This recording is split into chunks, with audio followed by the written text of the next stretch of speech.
Hi friends, இன்றைக்கி ஒரு tiffin recipe தான் பார்க்க போகிறோம். 7 விதமான ஊத்தப்பம். இது ரொம்ப புதுமையான ரெசிபிலாம் கிடையாது, எல்லாருக்கும் தெரிஞ்சது தான். ஆனாலும் ஒரு சிலருக்கு தெரியாமல் இருக்கலாம். அதுக்காக இந்த ரெசிபிஸை இன்றைக்கி ஷேர் பண்ணுறேன். சேம் ஊத்தப்பம் மாவு, வெங்காயம், பச்சை மிளகாய், கொத்தமல்லி எல்லாத்துலேயும் இருக்கும். டாப்பிங்ஸ் மட்டும் மாற்ற போகிறோம். வாங்க வீடியோக்குள்ளே போகலாம்.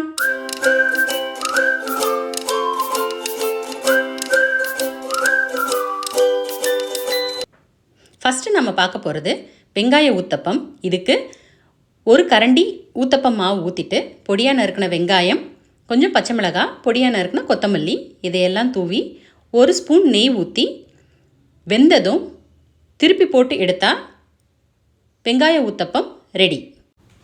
அடுத்தது பொடி ஊத்தப்பம். இதுக்கு ஊத்தப்பம் குட்டியாக மாவு ஊற்றிட்டு அதே வெங்காயம், பச்சை மிளகாய், கொத்தமல்லி எல்லாம் தூவிட்டு கொஞ்சம் பொடி, இட்லி பொடி நல்லா தூவிட்டு நெய்யும் போட்டு திருப்பி எடுத்தோம்னா பொடி ஊத்தப்பம் ரெடி. அடுத்து நம்ம பார்க்க போகிறது வெஜிடபிள் ஊத்தப்பம்.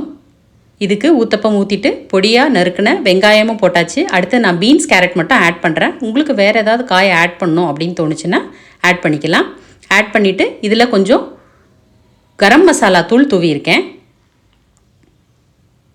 இது காய் வேகிறதுக்கு கொஞ்சம் டைம் எடுக்கும் அப்படின்றதுனால நம்ம மூடி போட்டு வேக வச்சா தான் நல்லா வேகும். மிதமான சூட்லேயே தான் வேக வைக்கணும். அவ்வளோதான், காய்கறி ஊத்தப்பம் ரெடி. அடுத்ததாக நம்ம பார்க்க போகிறது காளான் ஊத்தப்பம். இதுக்கு நார்மலாக ஊத்தப்பம் ஊற்றிட்டு வெங்காயம் போட்ட பிறகு பொடியாக காளான் நறுக்கி வச்சுருக்கேன்.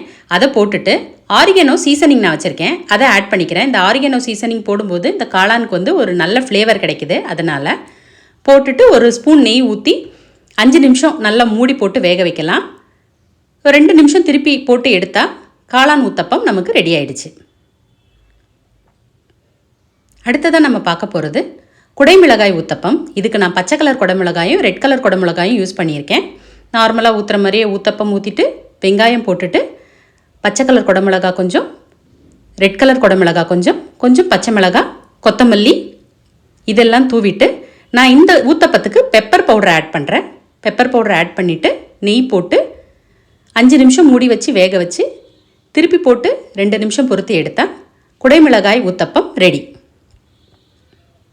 அடுத்ததான் நம்ம பார்க்க போகிற ஊத்தப்பம் பன்னீர் ஊத்தப்பம். இந்த பன்னீர் ஊத்தப்பத்துக்கு நான் ஆல்ரெடி பன்னீர் எடுத்து குட்டி குட்டியாக கட் பண்ணி வச்சுருக்கேன். இப்போது ஊத்தப்பம் ஊற்றுற மாதிரியே ஊற்றிட்டு இந்த பன்னீரையும் போட்டுட்டு வெங்காயம், பச்சை மிளகாய், கொத்தமல்லி எல்லாம் போட்டுட்டு நான் கொஞ்சம் சாட் மசாலா எடுத்து வச்சுருக்கேன். இந்த சாட் மசாலா தூவி நெய்யும் போட்டு 5 நிமிஷம் மூடி போட்டு வேக வச்சு திருப்பி போட்டு எடுத்தால் சுவையான பன்னீர் ஊத்தப்பம் ரெடி. அடுத்து நம்ம பார்க்க போகிற ஊத்தப்பம்